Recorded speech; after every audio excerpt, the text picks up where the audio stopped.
ing the late checkout with my name and his credit card. The slip was folded under our door like a polite threat. White crisp, the hotel crest pressed into the corner as if guilt could be embossed. I found it on my way to make coffee I didn't want. In the space where a total should live, the printer had offered me something else. For Noah. Under it, time stamped in a font that knows how to look official. 1:10 p.m. late checkout approved. Attached to the slip by a neat staple was a copy of a receipt from the front desk authorizing the charge to a card I recognized by the last 4 digits. Not mine. His. We don't live at the Calder. The Calder is where the museum puts donors when they need to feel curated. We live 2 blocks over, in an apartment that forgives more than we deserve. I paint letters for a living, the kind that convince windows to look like invitations. Weeze, my partner, designs exhibitions and thinks about sightlines when most people are practicing liking themselves. 5 years in, we keep the good bowls in reach.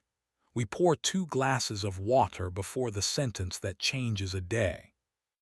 Most days it works. Weeze had said the gala dinner ran long. He had come home carefully, cedar on his coat and a lobby in his hair, kisses arranged along my shoulder as if maps could save us from bad decisions. He undressed in the hall, the way you do when the bedroom feels like a judge you haven't paid. He slept on his side like he was auditioning for distance. Now the slip used my name like a mirror. On the bottom edge, in a tight hand I recognized from wall labels, someone had written a room number and a sentence with no punctuation. 1612, if you still want the truth, D. The initial was a flourish that enjoyed itself too much for my taste. I could see his mouth and hate it at the same time. I walked to the Calder because waiting for night is a way of letting furniture solve your problems. The doorman nodded the nod of men who have learned to share custody of other people's evenings. The elevator had a key slot for exceptions. The key image in my head fit a brass one in my pocket I didn't have. The button for 16 lit up anyway, because fate prefers drama when it likes you least. The hallway smelled like expensive arguments. I knocked because my grandmother would haunt me if I didn't. The chain slid back. Dante stood there in a dark shirt unbuttoned 2 down, the kind of man whose collarbones think they're a committee. Taller than posters make him, hair surrendering to humidity and becoming more interesting, a mouth that knows how to be kind when it has to. He smelled like cedar and a room that had rehearsed forgetting itself. "You came," he said, and his voice didn't try to be noble. "You wrote my name on a slip you stapled to his bill," I said. "That's persuasive." He moved aside without touching the door like he'd promised the hinge a day off. The suite didn't pretend. 2 glasses on the table were sweating calmly. A jacket I knew the seams of hung on the back of a chair that hadn't signed up for this. I put my palm on the chair for a second, and then removed it because my skin doesn't get to make contracts my ethics have to enforce. "I invited you because I don't want to be the surprise that keeps happening," Dante said. He stayed near the door the way decent men do when leaving is part of what they're offering. He's downstairs paying for the part of the story that looks like policy. He thinks he's meeting me to end something politely. "I thought you should have the room before performance starts." "How long?" I asked. We both knew what number we were auditioning for. 8 months, he said, and didn't pretend to like it. Rain, elevator, lobby that sells permission. We called it parentheses. It kept going because beginnings feel like improvement when you're bored and dishonest when you're not. He poured water and handed me a glass. Our fingers touched. Heat did what heat does, offered me a short version I could regret. He came closer and stopped with 1 inch between his hand and my neck. The inch was a country. It voted. The room listened. He lowered his hand with the kind of patience that makes wanting more interesting than getting. The door opened quietly, which is a courtesy I will always love. Weez came in with the face he uses to get bored votes. He saw me. He saw Dante. He saw the bed and refused to make eye contact with it because he is a professional. He closed the door with dignity and looked like a man who would like to offer the truth a chair. "Okay," he said, "the volume was right." "You could have kept this out of our house," I said, lifting the slip. "You chose not to." "I chose incompetence," he said, "and then cowardice. I cheated. I told myself it was weather and home is a noun that survives rain. I told myself your patience was elastic. I told myself I was tired of being a good man in dull rooms. I want to stop hearing myself." Dante had shifted to the window to give us the room like decent men give you their coat when the air changes. He watched my mouth with a precision that made me want to punish him and kiss him and leave and stay. He lifted his hand toward my neck again and stopped at that inch. Heat remembered all the verbs I wasn't going to use. It is indecent how erotic not touching can be when a person has earned the right to and chooses not to. "What do you need from me?" Weez asked, and the grammar of it was its own apology. "You'll end it," I said. "You'll sleep on the couch we refuse to dignify with the word guest. Next week you'll tell me what this was twice.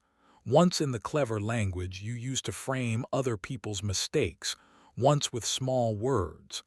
I will decide what my hands can hold without lying to my wrists." "I'll do that," he said, and the floor didn't argue. Dante exhaled. He came near enough for breath to remember it was useful. He put his mouth by my ear without letting it touch me. Heat became instruction. My body wrote yes like it couldn't help it. My ethics stamped it later. He said, "Thank you for not kissing me. We would have told ourselves it was justice." And then he left. Weez and I sat because standing would have turned into posture and falling would have turned into theater. The glasses sweated patiently.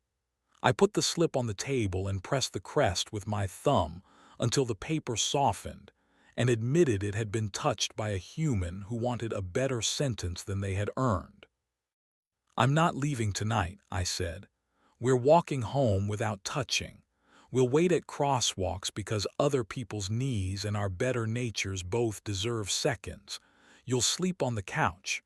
Tomorrow you'll end it without complimenting him. Next week you'll bring me small words." He nodded. He didn't cry. I still love him for that. In the elevator he reached in reflex when a stranger stumbled. His hand hovered near my hip and my body, treacherous archivist, registered it.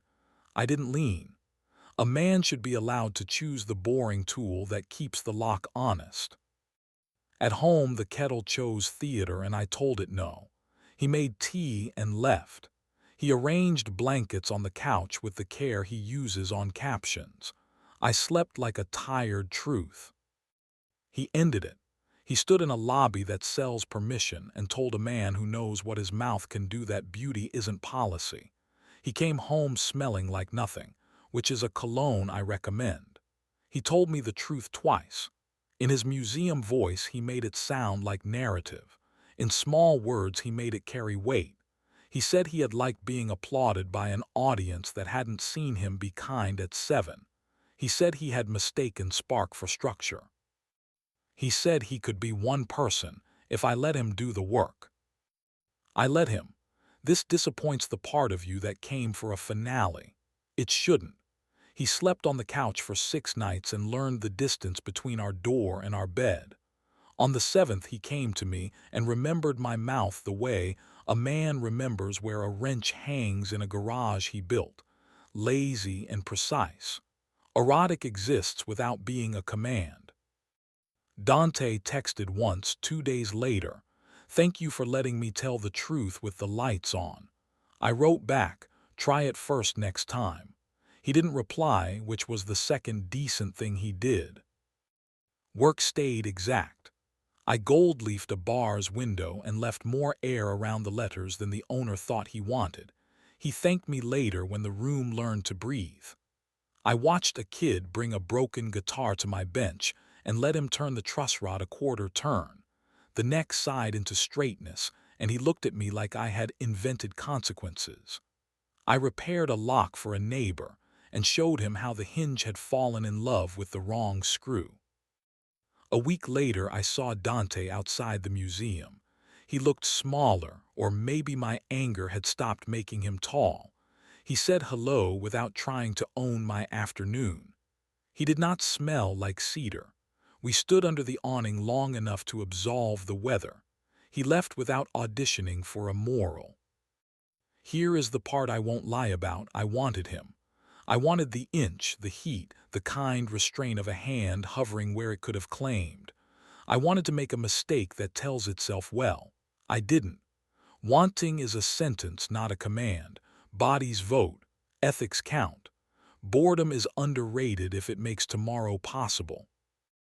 If another slip slides under our door with my name where math belongs, I will bring water. I will sit where the exit is obvious and not call that cowardice. If a hand rises toward my neck, I will let the inch exist and answer with a decision I can carry past morning. I will keep choosing verbs that keep us livable. End, stay, tell, work, touch, wait. And when I lay gold leaf on glass and watch breath catch in it before shine announces itself, I will think about the afternoon we argued for repair in a suite that had been prepared for finale. And I will call that careful air the most difficult thing I know how to make, and the only thing that still holds in daylight.